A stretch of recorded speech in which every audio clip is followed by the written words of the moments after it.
On a snowy January day, I met up with Ryan Gullen, a sweet, cool, and incredibly busy guy. Ryan plays bass in the popular Canadian rock group The Sheepdogs.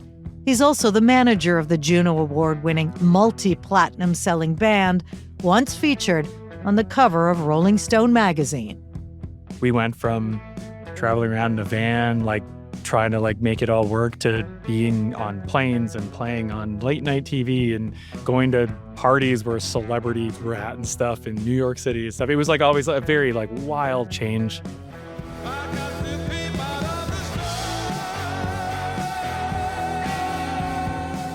The day we met, the Sheepdogs had just dropped their latest single, Keep Out of the Storm, and were gearing up for a world tour. It was a familiar rhythm for Ryan. He's always been good at juggling what's in front of him. He'd done it before.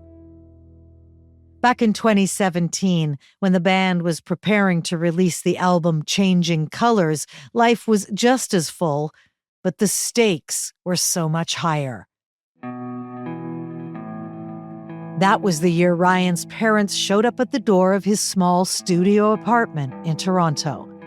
They'd come from Saskatoon, so Ryan's dad could take part in a clinical trial for immunotherapy, a last-ditch attempt to treat esophageal cancer. It was very difficult. I think you gain a lot more insights in hindsight. At the time, it was all kind of just happening very fast. It was very overwhelming. Admittedly, and I know that they were literally sleeping on an air mattress. So while Ryan was balancing album promotion, video shoots, tour plans, and last-minute mixing sessions, he was also trying to be there for his father and quietly worrying about what was coming around the corner. He had no roadmap for this one.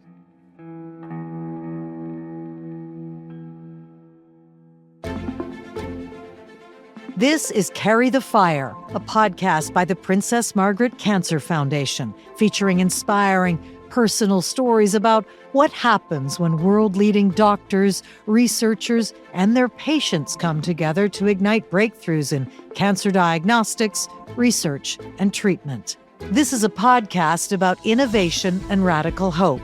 I'm your host, Lisa Laflamme. In this episode, Ryan Gullen shares a deeply personal story about losing someone you love, and Dr. Madeline Li, a cancer psychiatrist, helps us make sense of the emotional weight that comes with it.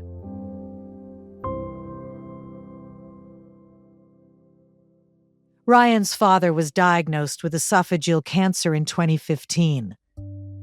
The call that changed everything came while Ryan was sitting in a McDonald's drive-thru, caught between a fast food order and news he would never forget. I was like, hey, just hold on a second. I'm just getting some McDonald's here. One Big Mac, a small fries, and what? And we all know, so your parents call you, and half the time you're like, oh, why are you calling me? What is the reason for this random call? Do you need help logging into something or whatever? So I answered when I was in McDonald's drive-thru, and I'm like, I'm just in McDonald's drive-thru, so give me a second here.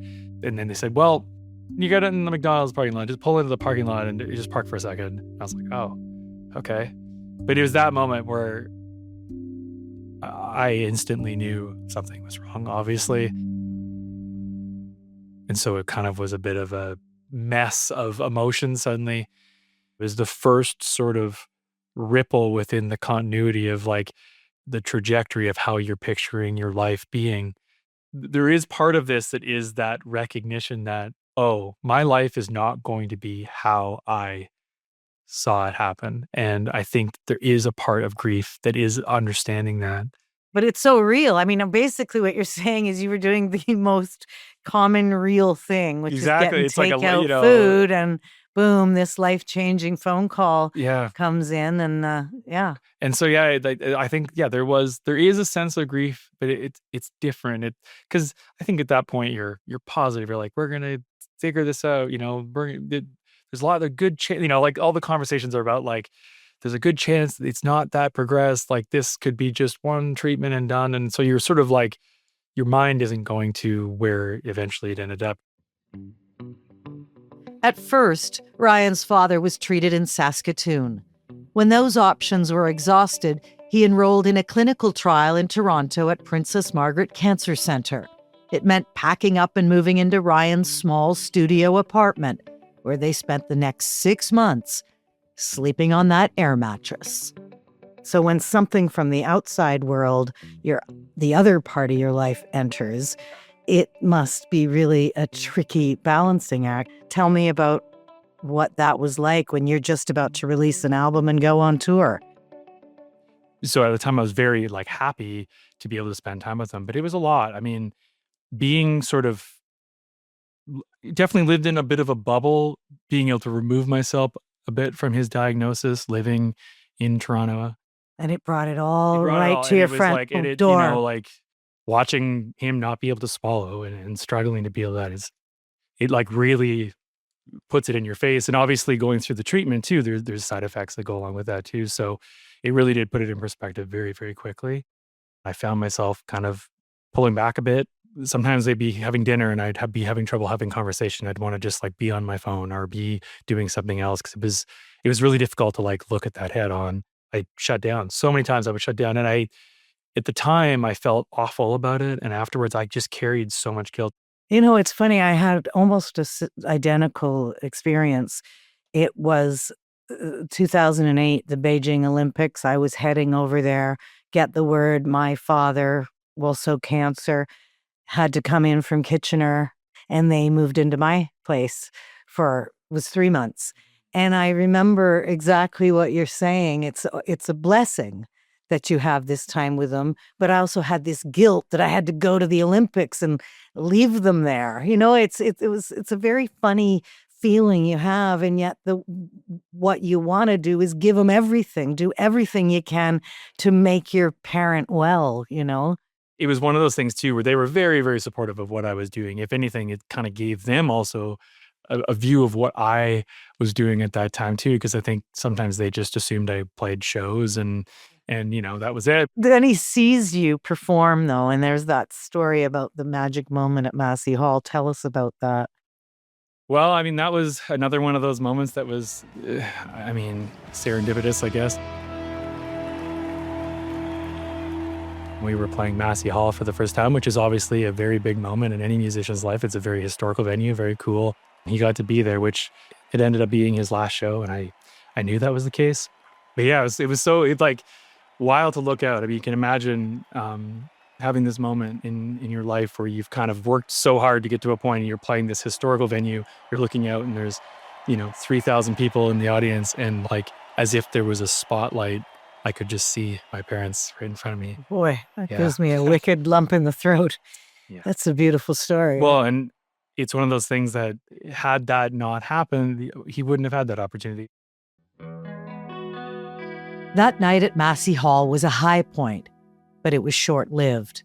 Soon after, the hope they'd been holding on to began to slip away. His father's health declined. The immunotherapy didn't take. We had to make the really hard decision to basically go back, take him back to Saskatchewan and have him go to palliative care. And then beyond that, there would not have been an opportunity for him to do anything like that. So now, throughout this process, my dad was very positive, and he always had this, it was always that it was going to all be okay. And he always kept, hope that things were going to be fine. Whether he believed that or he was just saying that to sort of shield us. But, so for him, it wasn't going to be the last show he's going to see. He's going to see all sorts of shows. He's going to see our show that was happening in Saskatoon later. I think it's unbelievable that you were actually performing in Saskatoon the day he died. Tell me about that. I mean, the odds of that. We were doing a corporate show for an agriculture organization. I was going back to Saskatoon on a very, very regular basis and going and visiting him, which obviously was very, very difficult because I would go away for weeks on end and then come back and go away weeks on end. So every time I had to leave, I had to say goodbye. It was basically over and over again, having to say I love you and, hopefully I'll see you, but, kind of both of us knowing that might not be the case. Does that mean because you had to say goodbye so many times, emotionally, that's a pretty intense experience? does it also mean you came to terms with his death before it actually happened? You had to? I was thinking about that before I was coming here today. I think in a way, yeah. I think, if somebody passes away from a heart attack and it's very instant. I lost a very close friend of mine who he had a stomach flu and got sepsis and died. Just like that. He was gone. And the process of trying to like even wrap my head around that this person doesn't exist was so incredibly overwhelming at that time, because it's just you don't expect people like you don't expect people like that to pass away. It's sort of a blessing and a curse with things like this where it's cancer, and it's a long process. There's the process of sort of coming to terms with it is a long winding road. When he did actually pass away, it's not like it softened the blow for me. It's so final, isn't it? It is. It's so final. It's like, yeah, it's like a head-on collision with a brick wall. At that time, we were really in the process. We were actually working with a different management company, and we were in the process of sort of me taking over the management role. So that was actually something that was very beautiful, is that the day he passed away, I'd kind of finalized all of the things with becoming the manager. And the day that he passed away, I was able to tell him, because he was always saying that I should be the manager, and how come you're not just doing this? Why are you paying somebody else money when you're doing all this work anyways? And so that was a really beautiful thing that I was able to tell him. And That day. yeah, What part of the day were you able to see him? well, I was spending the day with him, and then I had to go for sound check.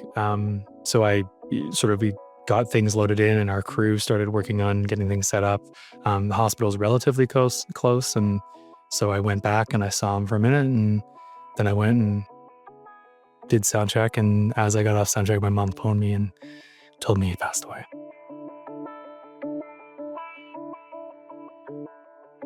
How were you able to get on the stage that night? I mean, I think it's always nice to have distractions. One of the nice things about music is that, well, obviously you're needing to think about it. It's also a place that you can really go and kind of like Get lost. get lost a little bit. I mean, you're playing songs that you know with people you're comfortable with. If anything, I think I feel sometimes more comfortable processing things on stage than I do just, at my house. It kind of bought you some time to process what this massive earthquake that had just happened, the death of your father. And it feels like you guys are a real brotherhood, the band. How is that shared history help you in moments like that? I think it's, being comfortable, being able to be vulnerable. I mean, they were all very, very supportive in sort of visiting my dad when he was in the hospital, and here in Toronto or in Saskatoon, or, being helping me in any way that they could, checking in, that kind of stuff. It's interesting because I wasn't like a young man, but I didn't really have, aside from my one friend, Sean, who sadly lost both his parents in a very short period of time around that time. I didn't really have any friends who had lost a parent. And so it was I think they really tried to like support, but it was also very difficult because they didn't really know how. But they also really gave me space to be vulnerable. And so to have this group of people that I travel around with, both crew and band, give me the space to be able to be vulnerable. I mean, to break down and feel emotion. And I don't think that throughout the entire process that I cried during the entire thing. I very much was putting on that strong front. I was on all sorts of levels, right? I'm putting on a strong front professionally, trying to like navigate this situation with, setting up a management company and managing the band. I'm trying to put on a strong front to support my family, while sort of putting them up here, helping my parents get home like that, even just transferring my father from here after treatment was unsuccessful to, getting him on a plane and getting him home was very, very difficult. I mean, he left a very, very frail man, struggled with walking and things like that at that point. You really saw all the stages then of his illness and ultimate death. And I wonder, at what point did you allow yourself to stop being in control, if you will? How did that manifest itself, where you realized, I'm pushing aside all of my emotions here and I need to confront them? right after my father died, I went on tour, and I was on tour for several weeks after that, came back and, arranged a funeral with my mom and my brother, sort of long distance, and came back for that. And Boy, that is the art of distraction right there. yeah, but you know what? I'm kind of happy. Like I'm happy that I had that time, because I think there's something too about the ability to be able to like soft process stuff rather than, I just spent a lot of time focusing on it very head on. So it was kind of nice to remove myself and sort of have reasons to let myself process silently without being in the mix of it all at home. Part of me felt irresponsible for going away and not being able to support my family, but also part of me felt like I was more in a position to support my family when I returned home, having had that time removed away. It's because, like you sort of said, I was in it and very, very much in it for the whole time, and it was very heavy to sort of carry that.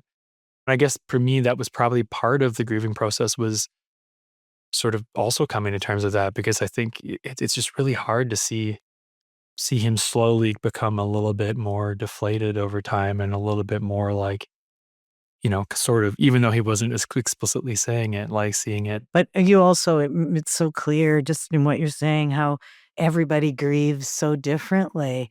What did you learn? Did you ever even allow yourself to think about, I haven't cried. How am I grieving? Is this the way I'm supposed to grieve? Do I need, guidance on how to grieve? Yeah. Where was that in your head? My relationship with Sean was really great because it made it okay to sort of, it had someone I could talk to, but like we could make jokes about the fact that our parents were dying. And it was actually sort of a relief, because I feel like so many conversations you have with people when you lose somebody is, like, our thoughts and prayers are with you. And it's like, that doesn't mean anything. Like it was so nice to have someone where you could kind of like be open and kind of have a little bit of like comic relief about it, making sort of jokes about it, even though it's like very dark at times. It's sort of like, it's that relief where you can kind of feel Yeah, that. I think that's a really important thing to talk about, Yeah, is the importance for people to find a release, and gallows humor sometimes is the perfect release. absolutely. Did you ever sort of worry that your grief didn't look the way you maybe expected it Well, and so would? this Or is the conversation that I end up having with people is, I mean, there's two things that I really took away from the process of the grief. Is one is exactly what you said, is like not being concerned about timelines, that sometimes reminding people, like sometimes you will like blast through certain parts of it, or it'll feel like it's almost easy and you start to feel guilty. Like, why am I not a total mess? Why am I functioning fine? And the other side is, you know, people are really quick to come and talk to you right as soon as it happens. But there's this part that happens like a month, 2 months later, where everyone's gone. There's no more like lasagna in the fridge. There's no oh, more like yeah, phone reality calls. sinks And in.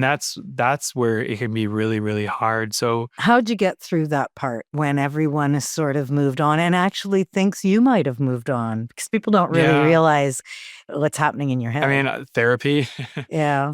I very thankfully was connected up with a very good therapist that was able to help me Through grief. through grief and sort of understanding both my relationship with my father and understanding how I was processing, or how I could be continuing to work through it. Because there were moments in which I would sort of get stuck. And I would kind of just sweep it away and just sort of try to ignore it, and then it would sort of seep into my everyday life.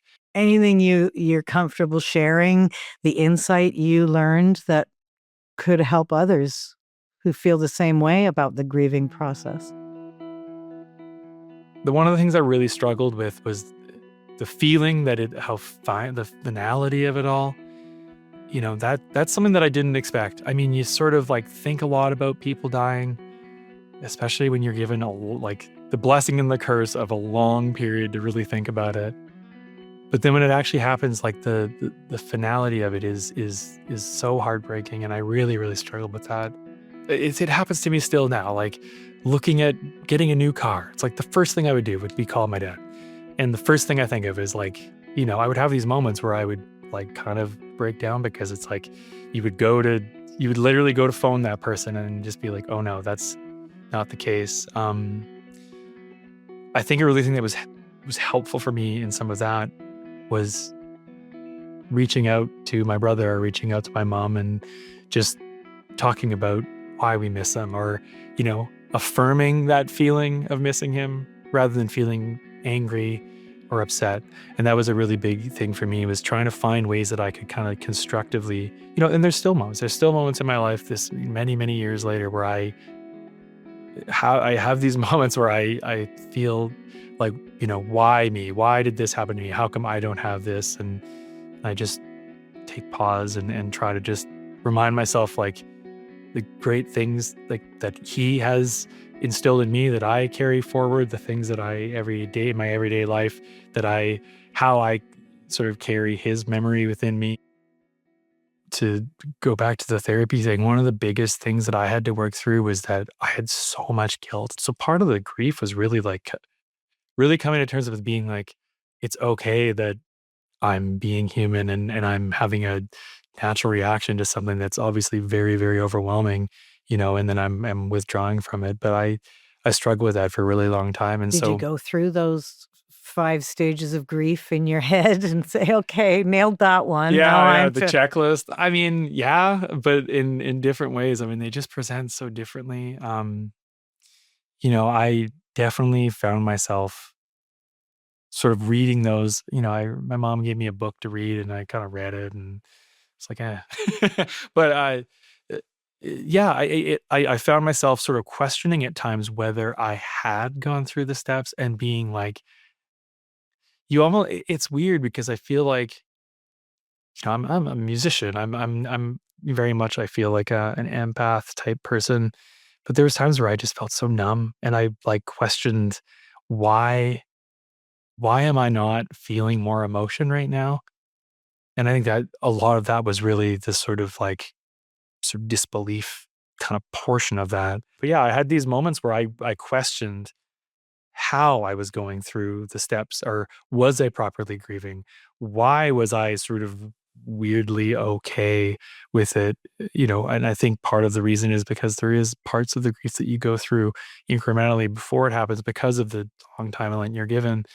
The fact that I had to say goodbye to my father, like, over and over and over and over again for months was so hard, but probably like softened things in a way that it felt more manageable when it happened. But yeah, I really do try when I speak to friends after they lose somebody to remind them, like, you're not on anyone else's schedule. You're not, I mean, especially with cancer where it's so complicated. It's such a roller coaster of moments of hope and the sort of I know that things have really moved away from this, but like, we're fighting cancer is really just the idea that you didn't fight hard enough if you've died. And did at any moment surprise you, a song where you went, oh, uh-oh, that hit me? I was a little too close to how I'm actually feeling. Yeah. At his funeral, me and the band played a Neil Young song. We sang it in harmony, and which one? Was it Long May You Run? Yes. Oh, classic. So we sang that like wow, acoustic guitar and harmonies, and for me, it was one of those things where it's like it hit me in a way that maybe was not like lyrically, but it was more the moment. It's like I'm in a building with people I'm close with and my bandmates, and we're singing this song together that I was very much putting into connotation into my own situation. It hit me very hard. Here's something beautiful that I can do with my brothers in music, and that, I mean, it hit me very, very hard. That is like perfect prairie funeral, prairie artist. It's really beautiful. It was, and it's that thing where you singing it all together in like 3-part harmony was. I'm sure there wasn't a dry eye in that place. But it is one of those songs where it's like, I don't know if maybe necessarily lyrically I connect with that song, but in that moment it really just kind of all made sense.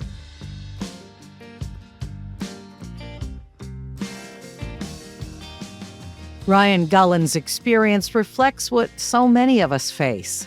Grief is rarely tidy. It can be painful, confusing, and full of contradictions, and there is no single way to move through it.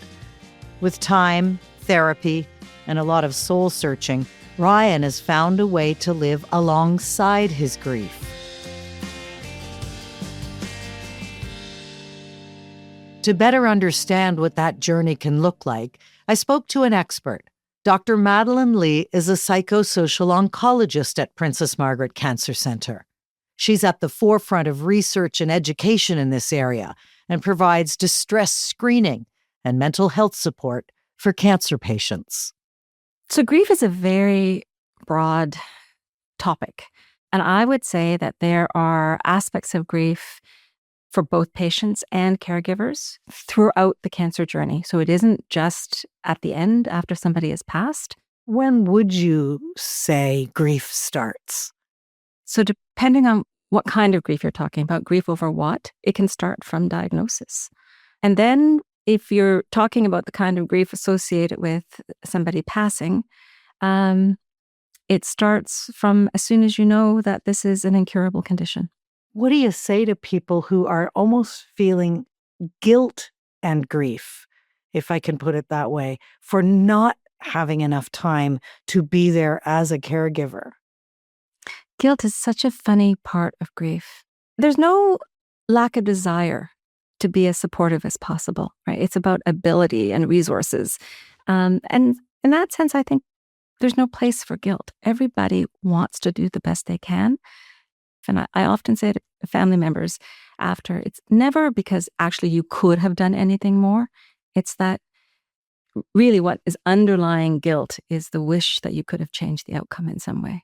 I mean, I think guilt and grief really can be debilitating for people if they don't know how to manage it and get through it.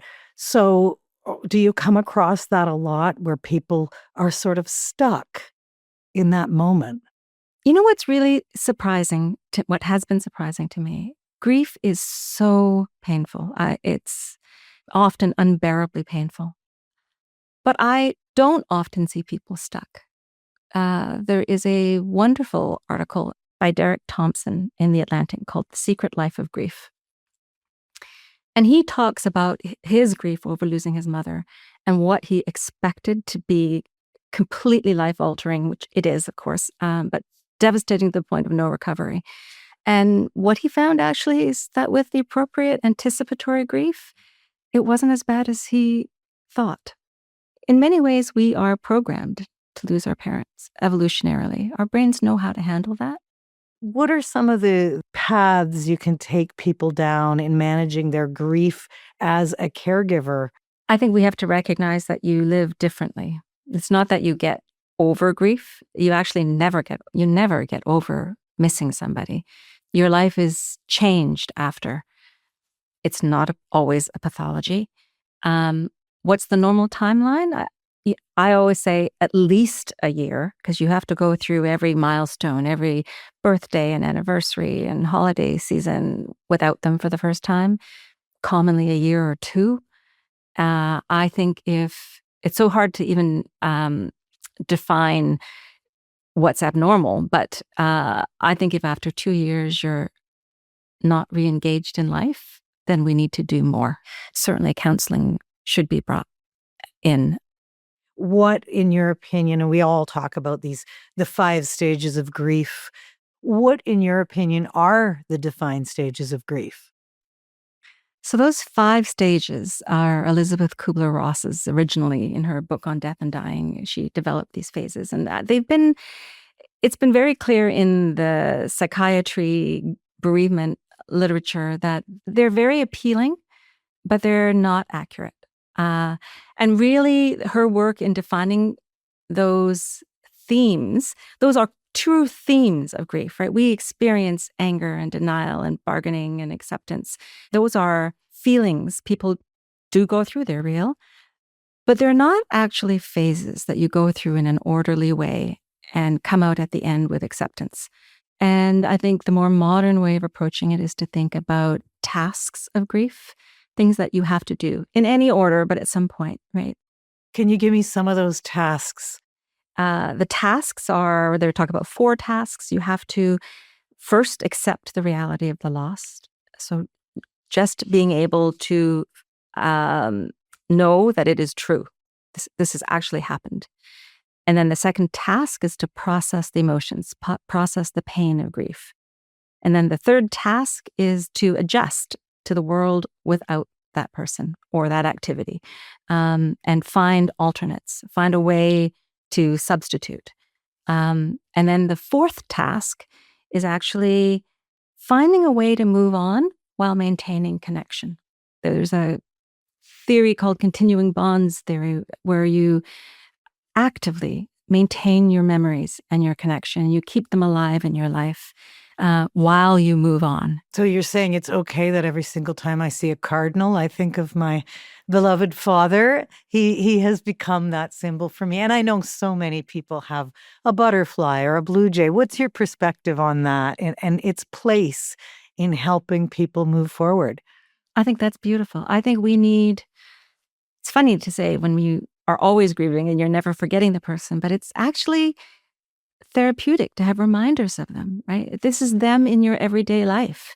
I see a cardinal. Yes, this is him in my life. It's a reminder, whether you believe that cardinal is him or not. I'm going to go with it. Yeah. You mentioned before, I think you said anticipatory grief or anticipatory loss. And I wonder, can we process some of that grief while our loved one is sick that somehow makes us stronger afterward? Does it work that way? That is the thesis of The Secret Life of Grief, that article, that his anticipatory grief protected him in the end. He had so much anticipatory grief. He expected to be devastated when his mother finally died. And instead, he was okay because he'd done so much grief work. Grieving is work. It's not a passive process. You work through it. And he'd done so much grief work leading up to her death that by the time it happened, he was okay. People also talk about needs. There's 6 needs in mourning, right, which are very related to the tasks, but they are. And you can do a lot of that in an anticipatory way, right? And so the 6 needs are accepting the reality of the loss, embracing the pain, remembering the person who died is one of the needs. And in an anticipatory way, you do that by, while they're still here, you remember your life together. You look through photo albums. You highlight what was the best part of your lives together. With the person. With the person That's there. really a beautiful thought, actually. Yeah. The other 3 are, but this is very specific to loss, right? Developing a new self-identity, searching for meaning. Is there some meaning that you would pull out of that loss? And then reaching out to others for ongoing support, expanding your social support network. So those are specific to after, but even in an anticipatory way, you can be calling on friends, bolstering up your social supports ahead of time. The other thing parts of preparing, I talk to patients and caregivers about legacy projects. So that's not just reviewing what you've lived before, but preparing into the future. I will often tell people to be doing a life narrative. And what do you want to leave behind for your children and grandchildren to remember you by? You can prepare those things in advance. Your spouse can work with you on that. Maybe I'll just say one thing that I found powerfully helpful to me. I think it's important to recognize that there's a whole range of emotions you can have. They're all normal. You accept them all. They all have reasons why you feel the anger, denial, bargaining, all of that, sadness, guilt. So you have this whole range of feelings. But what is behind all of them is something I heard from a 6-year-old boy whose grandfather had died. And he was crying and turned to his mother and said, "Can he please just not be dead?" And I heard that and thought, yeah, that's what grief is. That is a simple summary of what we're all feeling. Can he just please not be dead? Yeah, I liked the way things were. Why do things have to change? Wow, from a 6-year-old boy. Children have a very insightful way of being honest. Yeah, absolutely. Wow. Thank you so much. What a beautiful note to end on as well.